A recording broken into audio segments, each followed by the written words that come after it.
नमस्कार, जोहार झारखंड देख रहे हैं आप और मैं हूं आपके साथ सोनाली सिंह। और इस वक्त की बड़ी खबर गुमला से, जहां डायन बिसाही के आरोप में लगातार 2 महिलाओं की पिटाई की गई है।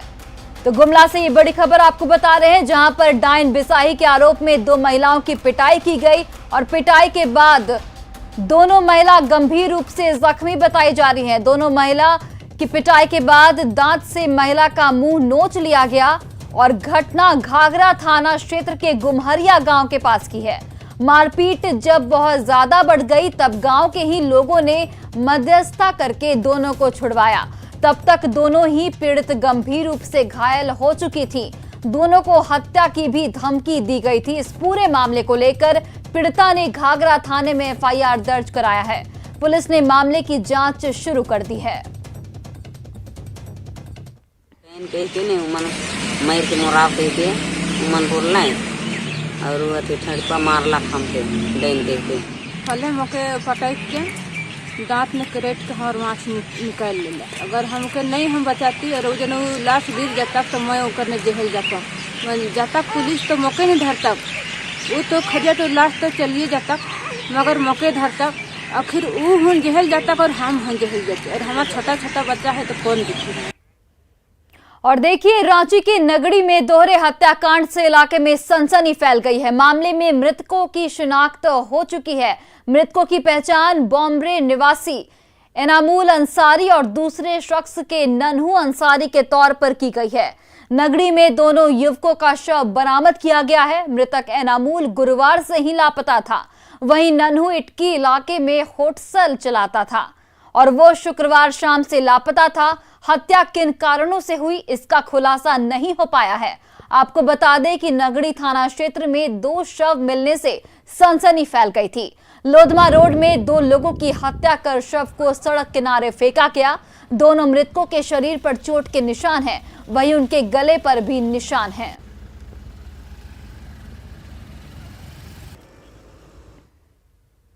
गोड्डा में बालू गाड़ी छुड़वाने के लिए पुलिस पर पथराव किया गया है। गोराडीह में पुलिस ने एक बालू गाड़ी को पकड़ा था, जिसके बाद असामाजिक तत्वों ने गाड़ी छुड़ाने का प्रयास किया। जब पुलिस ने गाड़ी नहीं छोड़ी तो अपराधियों ने पुलिस पर पथराव कर दिया। घटना में मोतिया ओपी प्रभारी समेत कई जवानों को चोट लगी है। पुलिस अपराधियों को खदेड़कर बालू लोडेड ट्रैक्टर थाने ले आई है।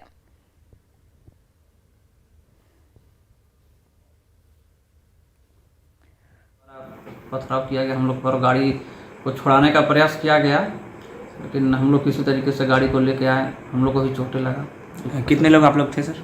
हम लोग कस्ती पार्टी में थे, 2 कांस्टेबल थे, सानी जनार्दन मंडल थे, हम थे। गाड़ी में क्या लोड था? बालू। वहीं देखिए, चतरा में वाहन लुटेरा गिरोह का खुलासा करते हुए पुलिस ने पिकअप लूट कांड में शामिल 2 अपराधियों को गिरफ्तार किया है।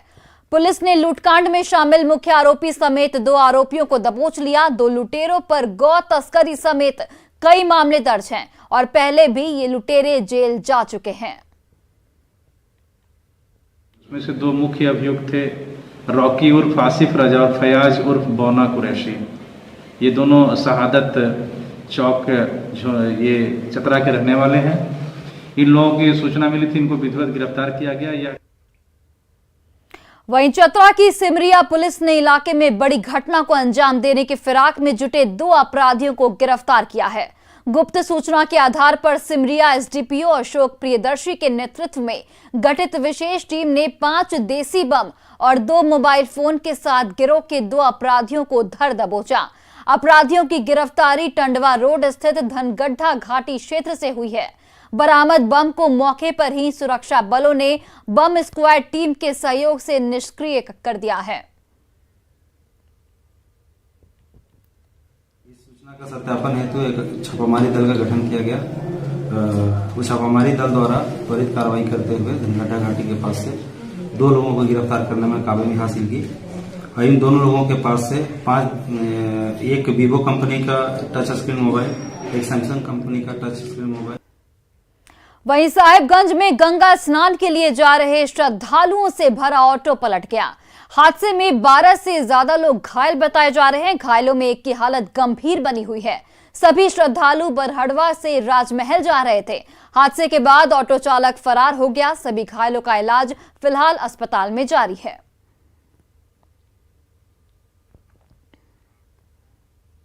और जेपीएससी का पीटी का रिजल्ट विवादों में है। खास बात यह है कि क्रम से पास होने वाले अभ्यर्थी झारखंड के 3 जिलों साहिबगंज, लोहरदगा और लातेहार से हैं। लोहरदगा के एमएलए महिला इंटर कॉलेज में परीक्षा सेंटर बनाया गया था, जिसमें 16 अभ्यर्थी क्रम से पास हुए। न्यूज 18 ने जब इस मामले की पड़ताल की तो ये सामने आ गया कि इसी सेंटर से कई विद्यार्थी पास हुए हैं। लोहरदगा का ये परीक्षा केंद्र विवादों में है। आपको बता दें कि कई छात्र संगठन और विपक्ष में रिजल्ट में गड़बड़ी का आरोप लगा रहे हैं। सरकार के लापरवाही एवं कुरीतियां पूर्ण रूप से भ्रष्टाचार का भेद चढ़ गया है।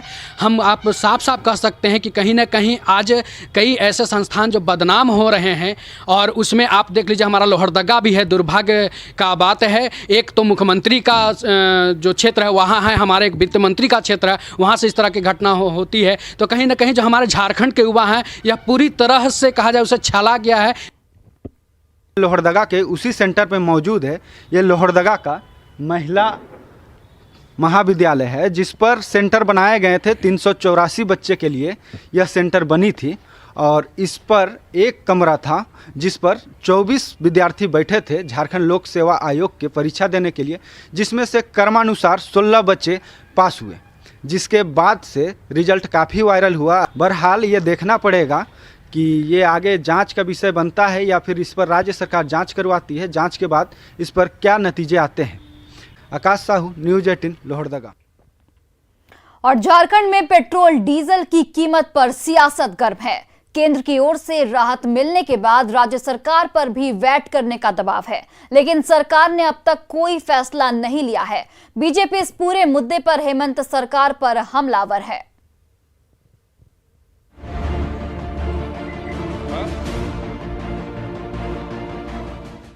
झारखंड में पेट्रोल डीजल की कीमत पर सियासत तेज हो गई है। केंद्र सरकार की तरफ से कीमत में राहत देने के बाद बारी झारखंड सरकार की है, लेकिन राज्य सरकार से अब तक कोई पहल नहीं की गई है। जेएमएम ने कीमत घटाने की केंद्र की पहल को प्रोपेगेंडा करार दिया है। वहीं कांग्रेस का भरोसा है कि जल्द कीमतों पर झारखंड सरकार फैसला लेगी। इधर बीजेपी अब तक दाम नहीं घटाने पर हेमंत सरकार पर हमलावर है। इनकी मानसिकता या इनका जो इंटेंशन है वो सिर्फ पब्लिक को बेवकूफ बनाने का है। ये तात्कालिक एक रियायत भले ही दिख रही हो, लेकिन जो मंशा है केंद्र सरकार की वो किसी से छुपी हुई नहीं है। उसके बावजूद जो राज्य सरकार यहाँ के लोगों के हितों में, राज्य के हितों में, चूंकि राजस्व की भारी कमी है, मेजर जो हिस्सा है इस राज्य का खनिज संपदा का या जो भी जीएसटी के माध्यम से सब केंद्र सरकार ले लेती है, तो वैसे में सीमित संसाधन है राज्य के पास। उसमें जो भी बेहतर हो पाएगा वो निश्चित तौर पर राज्य सरकार करेगी। राज्य सरकार पूरी तरह संजीदा है और हम बहुत जल्द इस इश्यू पर निर्णय ले लेंगे कि हम राज्य में पेट्रोल और डीजल के उत्पाद पे शुल्क को कैसे कटौती करें, ताकि राज्य की जनता की जीवन और जीविका दोनों सुरक्षित रह सके, दोनों खुशहाल रह सके। भैया अब राज्य सरकार जो रोज चिल्ला रही थी, कम से कम जितनी केंद्र सरकार ने कम की उतनी ही यहाँ इनको भी कम कर देते तो राज्य की जनता को बड़ी भला होती। अगर सचमुच में ये लोग जनता के हितैषी होते तो अभी तक तो ये लोग उतनी कम कर ही देते, लेकिन अभी तक ये लोग सोच रहे हैं, अभी तक ये लोग खाली इधर से उधर बातें कर रहे हैं। पेट्रोल डीजल की कीमत पर झारखंड में सियासत थम नहीं रही। प्रदेश बीजेपी अध्यक्ष दीपक प्रकाश ने भी सत्ताधारी दल पर निशाना साधा है। बीजेपी ने मांग की है कि सरकार प्रदेश में तत्काल वैट कम करे ताकि आम लोगों को राहत मिल सके। भारतीय जनता पार्टी मांग करती है कि राज्य सरकार भी पेट्रोल और डीजल में 5 रुपए और 10 रुपए जो केंद्र सरकार के तर्ज पर यहां पर भी कीमत कम करे। ये हम भारतीय जनता पार्टी मांग करती है और इसके लिए आज हम सब लोगों ने प्रत्येक सभी जिलों में पार्टी के प्रत्येक जिला के इकाई ने एक मेमोरेंडम डीसी के नाम से भेजने का काम किया है। राज्य सरकार की तरफ से पेट्रोल डीजल की कीमत में राहत नहीं मिलने के बाद बीजेपी ने प्रदर्शन भी शुरू कर दिया है। जमशेदपुर समेत कई जिलों में बीजेपी ने मुख्यमंत्री के नाम मांग पत्र भेजा है। फिलहाल हेमंत सरकार की तरफ से कीमत में राहत नहीं मिलने के बाद सियासी वार पलटवार जारी है। Bureau report, news 18। झारखंड में पेट्रोल और डीजल का दर कम करना होगा। झारखंड में पेट्रोल और डीजल का और झारखंड की राजनीति में उपहार का इंतजार समय के साथ बढ़ता ही जा रहा है। पद पाने को लेकर बेकरार गठबंधन दलों के कार्यकर्ताओं और नेताओं की आस मुख्यमंत्री आवास पर टिकी है। 20 सूत्री और निगरानी समिति गठन का उलझन नहीं सुलझ पाने से अब सवाल उठने लगे हैं।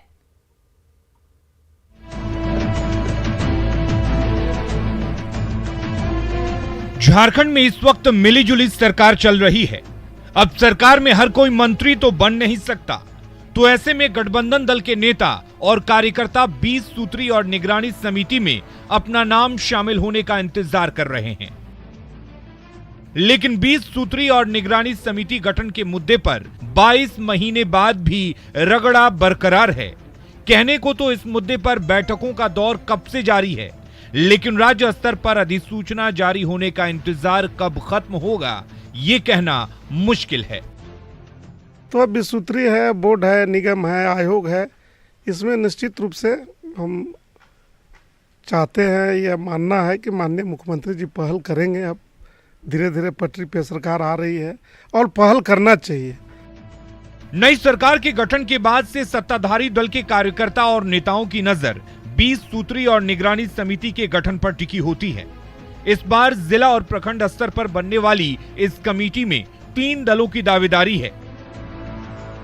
जेएमएम के हिस्से 13, कांग्रेस के हिस्से 10 और राजद के हिस्से में 1 जिला का फॉर्मूला भी तय हो चुका है। फिर भी बात आगे नहीं बढ़ पा रही है।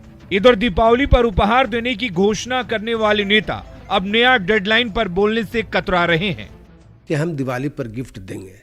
कांग्रेस पार्टी की पूरी तैयारी पूरी कर ली गई है। जो फार्मूले बनाए गए थे 20 सूत्री और निगरानी को लेकर के, उन फार्मूलों के तहत हमारे माननीय प्रदेश अध्यक्ष जी ने सारे चीज़ों को तैयार कर लिया है। अब है कि सरकार को अधिसूचना जारी करनी है। सरकार को लिस्ट लेकर के अधिसूचना जो जारी करनी है, उसमें कहीं न कहीं ये मैं मानता हूँ कि विलम्ब हो रहा है। तो सभी दलों की सूची आनी थी, वो सूची आ रही है और उस सूची को हम लोग कंपाइल करके और माननीय मुख्यमंत्री के पास हम लोग उसको दे देंगे और उसके बाद माननीय मुख्यमंत्री उस पर निर्णय लेंगे। ये बहुत जल्द होने जा रहा है। झारखंड जैसे प्रदेश में 20 सूत्री और निगरानी समिति की बड़ी भूमिका होती है।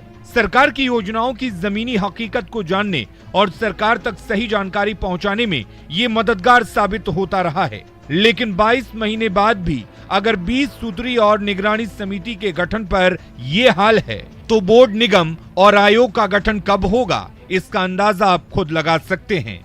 अविनाश कुमार, न्यूज़ 18, रांची।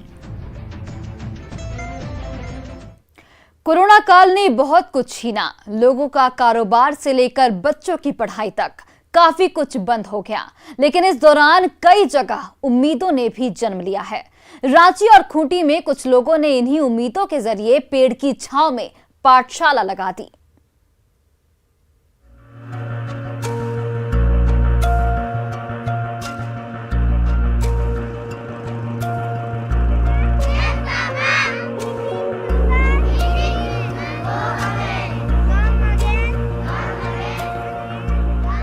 पीपल के पेड़ की छांव में सजी इस पाठशाला को देखिए।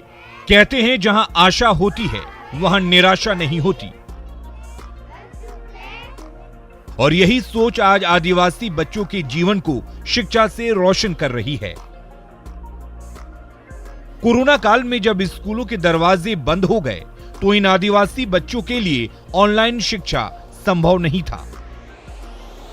ऐसे में कुछ लोगों की सोच ने करीब 4000 आदिवासी बच्चों की पाठशाला लगा दी।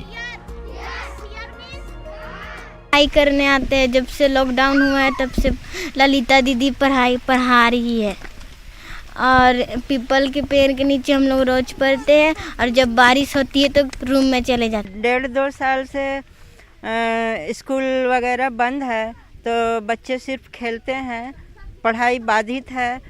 इसलिए हमारे बगल से आशा संस्था से इन लोगों ने पहल की है कि यहाँ बच्चों लोग को शिक्षा दी जाए।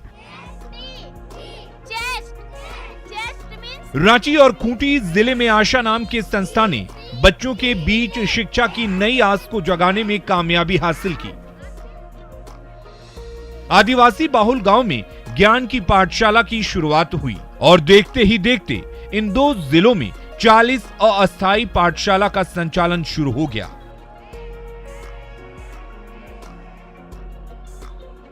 वैसे तो ये इतना आसान नहीं था, पर कई लोगों के सहयोग से ऐसा संभव हो पाया।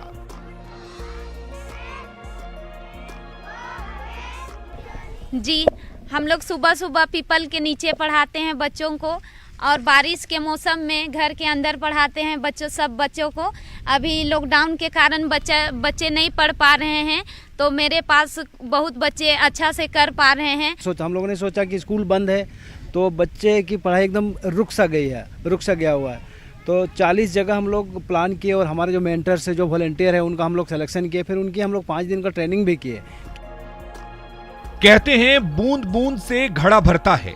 किसी ने बच्चों के बैठने के लिए दरी, ब्लैक बोर्ड, तो किसी ने कॉपी किताब की व्यवस्था कर दी, तो किसी ने यहाँ पढ़ाने वाले शिक्षकों के लिए कुछ प्रोत्साहन राशि दे दी। और आज हर दिन 40 अस्थायी स्कूल में शिक्षक बच्चों को ज्ञान बांट रहे हैं। बहुत अच्छी बात इन्होंने कही है कि जो सक्षम है उनके लिए बहुत कुछ है, वो घर पर बैठकर भी पढ़ाई कर सकते हैं, उनके बच्चे मोबाइल पर ऑनलाइन क्लास में भाग ले सकते हैं। लेकिन जिनके पास पैसे नहीं हैं, जो गरीब बच्चे हैं, गरीब घर के बच्चे हैं, उनके लिए इस तरह की पाठशाला ही सफल और आने वाले समय में उनके लिए जिस रफ्तार के साथ उन्हें बढ़ना है वो शायद ज़्यादा कारगर होगा। इसलिए क्योंकि लोग कहते हैं कि जब बच्चे पढ़ेंगे तभी तो बढ़ेंगे, और अगर बच्चे पढ़ेंगे नहीं तो बढ़ेंगे कैसे। कैमरा पर्सन अमित के साथ अविनाश कुमार, न्यूज़ 18 रांची। धनबाद में एक मां अपने कलेजे के टुकड़े को बचाने के लिए दर दर भटक रही है। धनबाद जिले के केंदुआडी गोंदूडी की रहने वाली मालती देवी के 11 वर्षीय बेटे शनि कुमार की दोनों किडनी फेल है और अब उसकी स्थिति गंभीर होती जा रही है। बेटे का इलाज में वेलोर होगा, जहां इलाज के लिए 20 से 30 लाख रुपए की जरूरत है। शनि के पिता दिहाड़ी मजदूरी करते हैं और उनके पास इतना पैसा नहीं कि अपने बेटे का इलाज करवा सकें।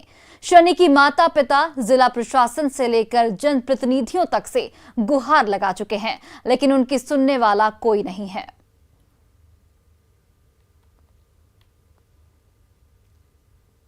यहाँ के डॉक्टर तो बोले 15 से 20-30 लाख तो कैसे बता दिए। फिलहाल अभी बोला कि ले जाइए आईसीयू में भर्ती करिए रांची में, तो मेरे पास तो उतना सक्षम भी नहीं है कि हम इधर उधर इलाज करा सकें। हमको कहीं कुछ का मदद नहीं मिला है और हम चाहते हैं कि हमको मदद मिले, हमको जल्दी से वेलोर कोई भेज दे, अपना बच्चा के एस्टीमेट लाने के लिए जाएंगे। हाँ, दोनों किडनी देंगे। अभी तो फिलहाल यहाँ से धनबाद से ही इलाज हो रहा है।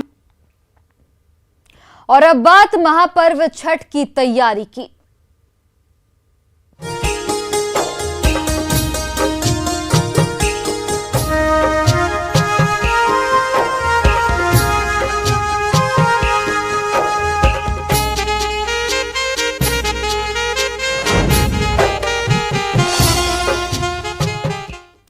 कोडरमा में छठ घाटों का हाल बेहाल है। घाटों की सफाई का काम अब तक पूरा नहीं हो पाया है। घाटों के किनारे गंदगी का अंबार लगा है। ऐसे में सवाल उठने लगा है कि पवित्रता का पर्व छठ घाटों पर कैसे मनेगा। हालांकि जिला उपायुक्त ने आश्वस्त किया है कि छठ से पहले सभी घाटों की सफाई पूरी कर दी जाएगी। हम लोगों का प्रथम चरण का सफाई हुआ है। मैं मानता हूं कि थोड़ी संतोषजनक उसमें 100% नहीं है, पर सेकंड चरण में जो हम लोग करेंगे, जो छठ के जस्ट 1 दिन 2 दिन पहले होगा, उसमें हम लोग पूरा इंश्योर करेंगे कि 100% water bodies without harming the fishes, मछलियों को कोई नुकसान न पहुंचाते हुए फिटकरी जहाँ जरूरत है वहाँ फिटकरी, जहाँ ब्लीचिंग पाउडर से काम हो सकता है वहाँ ब्लीचिंग पाउडर ऐसे यूज़ करके हम लोग करेंगे। और धनबाद में छठ घाट की सफाई शुरू हो गई है। जमुनिया नदी छठ घाट को बनाने में युवा जुट गए हैं। माटीगढ़ जमुनिया डैम छठ घाट की सफाई स्थानीय युवा कर रहे हैं। घाट को सुंदर तरीके से बनाया जा रहा है। आस्था का महापर्व छठ, अब इसमें कुछ ही दिन बचे हुए हैं और इसको लेकर नदी और तालाबों में घाटों की सफाई युद्ध स्तर पर जारी है।